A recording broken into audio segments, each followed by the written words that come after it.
for our first session, we're going to be joined by George and Colin, co-directors of the Nano Foundation. Nano claims to be the world's most efficient decentralized currency. That's a big claim. Using its own blockchain. They've got zero fees, no crypto mining required. No crypto mining. That is awesome, isn't it? That does sound amazing. So George and Colin are going to give us an overview of Web3 and then dive into some of the details and look at why it's important. And I think they might be a bit controversial, but over to you guys. Come up, give them a round of applause.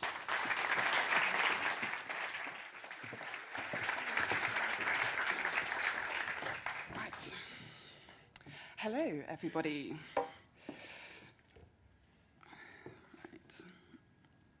So this is a little bit wobbly, so do bear with us if it does collapse. That would be fine. Righty-ho. Cool.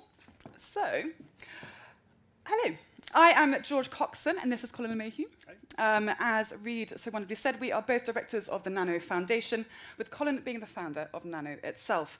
So currently, Nano is the world's most efficient decentralized currency, and we'll be going through that a little bit more in our presentation today. But really, our concepts that we're going to be discussing are, will blockchain, crypto, and Web3 be the change? Well, you may be a little bit surprised by our upcoming thoughts on this. And due to the topics being so large, with only 25 minutes to talk, we are going to be slightly brief with a highlighting overview of our opinions, with decentralization being a theme throughout all these concepts. So let's dive in. Perfect. I'll go over a little bit about what we're going to talk about. We'll start off with talking about a few of the buzzwords that are in the industry. And we'll go over a few of the definitions, just at a high level, on what they're trying to solve. In the middle, we'll look at what they're trying to solve, how effective they are at these things, and what the projections are for the future of those. And then finally, we'll end up talking a little bit about what we do at Nano Foundation. What is our goal in this whole industry, and what are we aiming for? Exactly. So, to kick us off, we're going to play a game of buzzword bingo. Who doesn't love a buzzword? Well, us, actually. I mean, introducing you to blockchain's second biggest export, which are buzzwords, after, I think, conferences, which are probably the #1 export of blockchain over the last couple of years. But obviously, we've got a lot of buzzwords here. However, we are only joking. We're not going to play a game here. I think it is important to really hammer in the speculative space that we are currently in this realm. And in this speculative space, there is, a full array of unbanked lexicons used as funding magnets. And we feel it's important to dig a little bit deeper into the concepts behind such buzzwords and reveal if they are idealistic or realistic to the world we live in today. So, Colin, what do buzzwords even mean? We'll go over a few of these. We'll start right at the top with blockchain or crypto. These are really just generic terms for a variety of technologies made by a lot of people with a focus on decentralization, data immutability, and consensus. So we could start off with there. We'll move on to ICO. This may sound very similar to IPO, and they are very similar. It is a type of security or fundraising mechanism, but these are largely unregistered, as you probably know. Unregistered, unregulated. Yes. As the case may be. So we'll move on to the next one. It's an acronym of, or a conjunction of DeFi, decentralized finance. So this is the idea of replacing our existing financial tools, either investments or banking, with decentralized alternatives. Then we'll move on to NFTs. So NFT stands for non-fungible token. Who here knows what fungibility is? A little bit, okay, got some. So fungibility is the interchangeability of something with something very identical. So an example would be a 10-pound note. It doesn't matter whether it's mine or another one. They're all effectively the same thing. They're interchangeable. So non-fungible is the exact opposite, and that's usually applied to, well, they're trying to apply it to artwork and type of things, formerly known as JPEGs. And then finally, we'll hit Web3, which is in a similar way to DeFi, replacing our existing infrastructure with decentralized alternatives, but this is focusing on the web infrastructure itself, attempting to replace it with decentralized alternatives. I think attempting being a very strong word. Yeah. So, as George said earlier, what underpins a lot of these things as opposed to traditional technologies is simply the focus on decentralization. So we should really figure out what that term means. So decentralization is a form of redundancy. So just as the same way as companies have redundancy in their infrastructure, perhaps the database, if one fails, another one takes over. Decentralization, as it is in the crypto space, is decentralization effectively of administration of the system. So there is no single actor or single player that is the administrator and can change the rules unilaterally. An example kind of touted by Web3 is a new uncensored version of Twitter where tweets cannot be moderated or deleted by Twitter. And I think I can ask you that, does anyone actually want that? My personal story, as a female leader within the crypto space, and I have harassment thrown at me online on a weekly basis, whether that is an auction on who gets to rape me first, and yes, that is real, and online, and I have no power to remove it, or misogynistic abuse. I, for one, believe that we are responsible to create a safe space online for everyone. And that is not reached through decentralizing such platforms, in my opinion. There must be accountability online. I think 4chan, a platform that some of you may know, and I'm sorry if you do, is a great example of an unmoderated social platform known to refuse to remove child pornography and be the birthplace of the incel culture we see rising among so many young men who spend a lot of time online. So who does this benefit decentralizing social platforms and the wider web? So the question is, when is decentralization useful? Well, far fewer than one might think. Obviously, at Nano, we're focused on decentralization of currency. We think that that's one of the very few actual use cases for decentralization that's effective and desirable. And it may sound good to have a single source of truth. You just connect to a network and you can get either a truth of ownership of property or get this data. It sounds very good, but it does break down when interfacing with the real world. So just a couple of the problems that you can run into. What if a transfer has failed to be recorded on the network? What if the owner's encryption keys are lost? Or what if there's judicial intervention that reassigns ownership of property? Then you have a persistent, immutable ledger that is incorrect. So those type of things need to be thought about when seeing it's useful. So we, George and I, call our industry an industry of solutions looking for a problem. And these are a lot of the things that have been touted over the years. We've been to several conferences before we decided that was not where we wanted to go. But these were the technologies that they talked about. So supply chain tracking, healthcare data storage, uncensorable Twitter, programmable money. All of these things, there can be advantages and improvements to be made in this, but often they're touted as turnkey solutions to this. And not only, in our opinion, do they not always fully solve the problem, but they introduce a number of other problems that need further solutions in order to solve. And I think one of our favorite things at the conference was we saw a talk on veganism on the blockchain, which was quite baffling, to say the least. Farm to fork is a very good...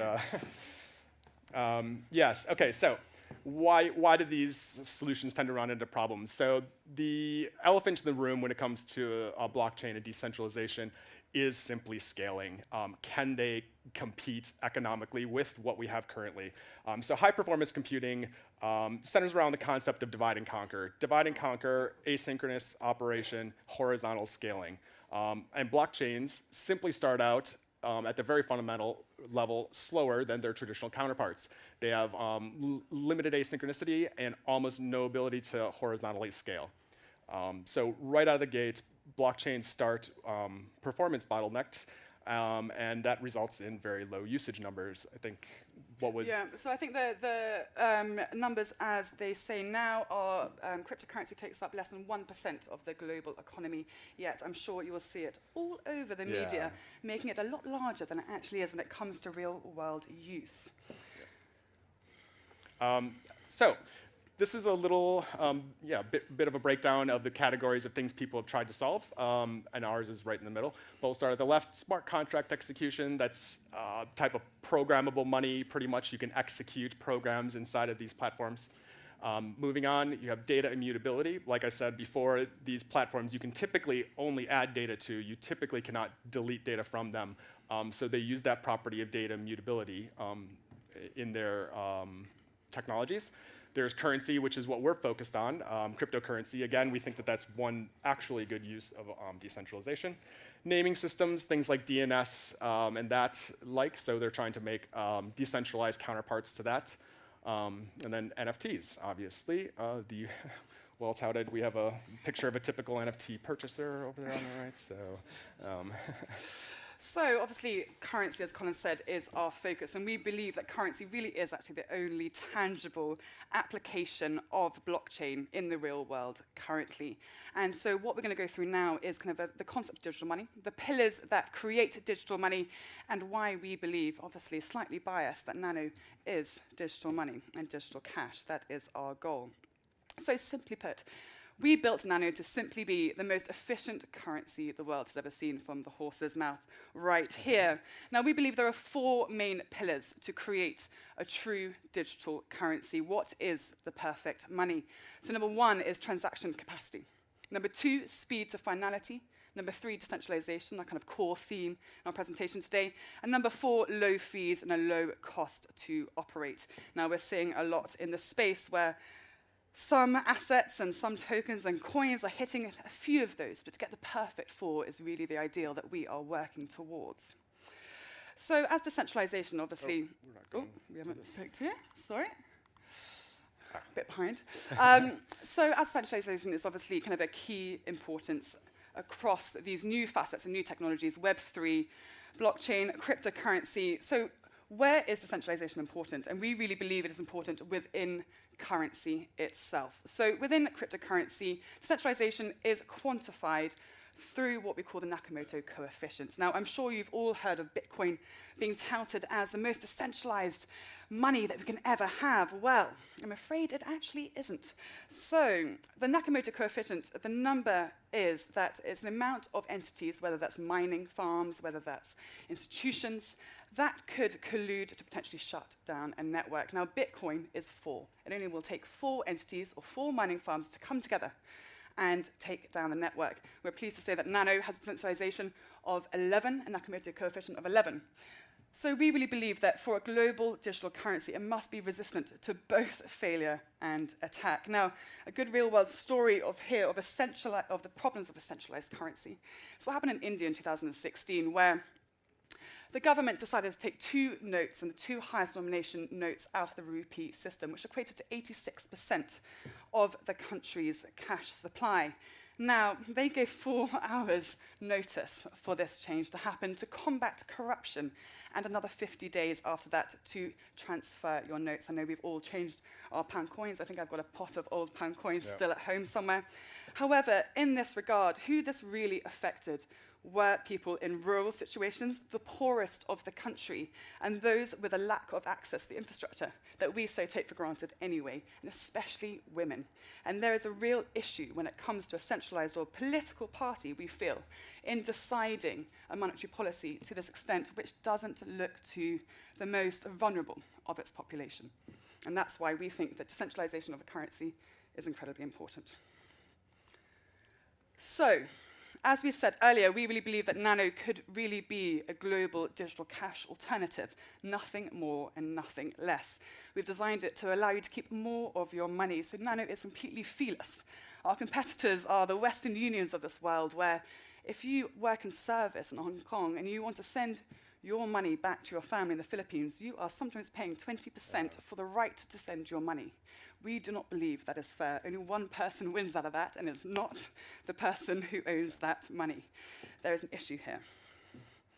So, why, talking about cash, why do we think that Nano is better than the cash in your pocket? Well, it's your money. And this kind of does speak for a lot of other cryptocurrencies as well.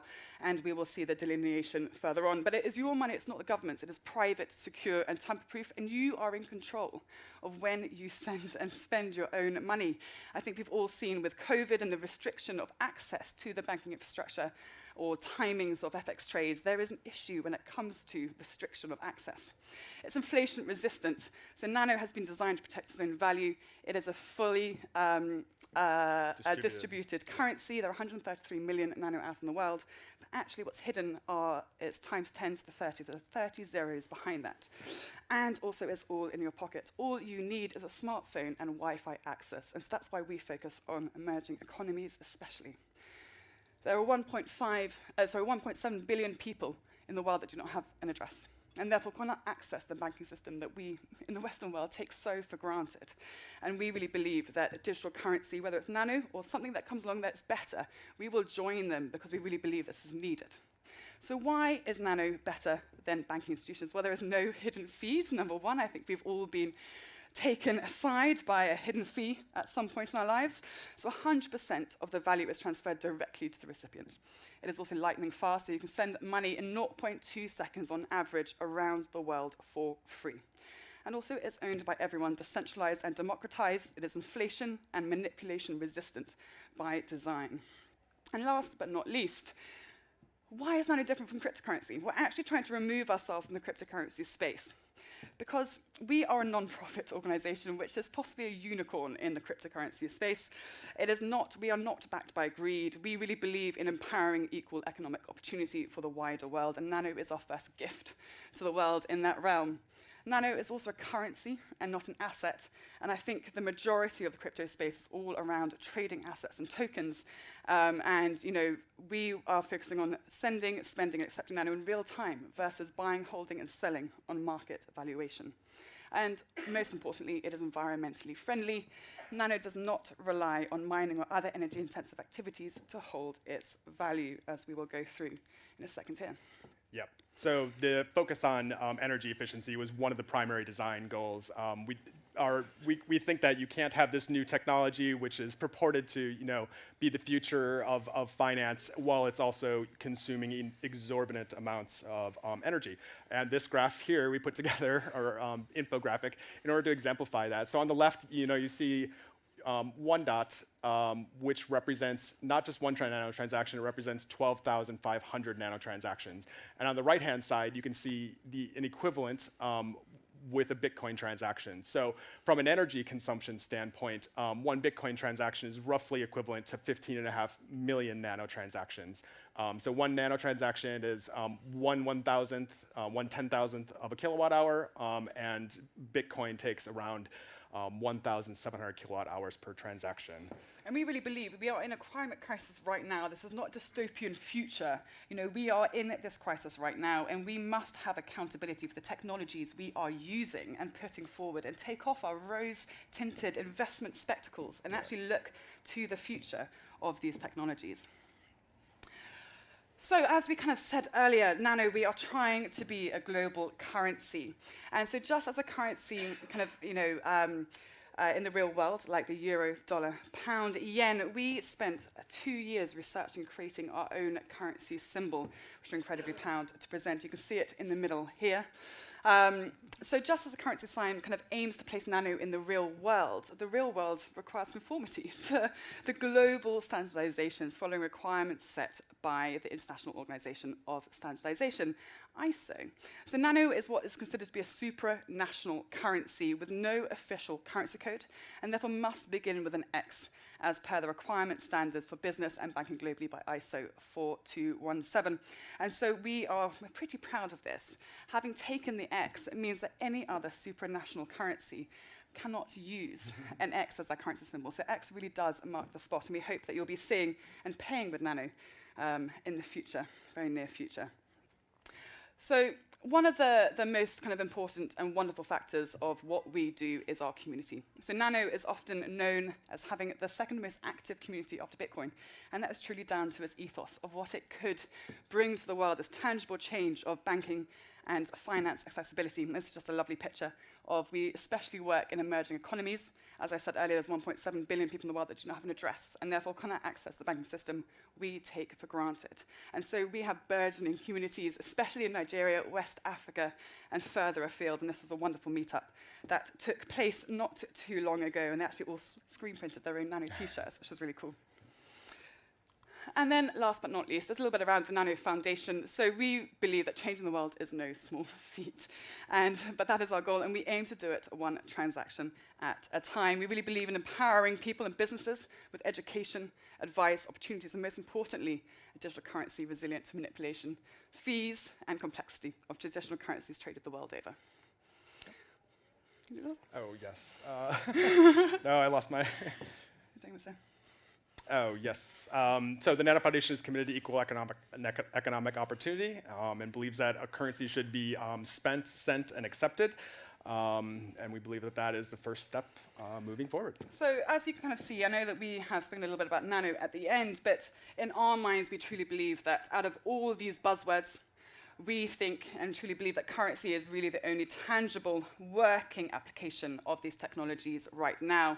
A lot of our world is hot air, whether that's Web3 and various others, and decentralization obviously being the theme throughout all of them, knitting them all together. Is it realistic or is it idealistic? And are they actually, is decentralization benefiting all of us? Sometimes yes and sometimes no. And that really is it. So as I said, a very brief overview of our feelings on Web3, crypto, and blockchain. So thank you very much for having us. Thanks, guys.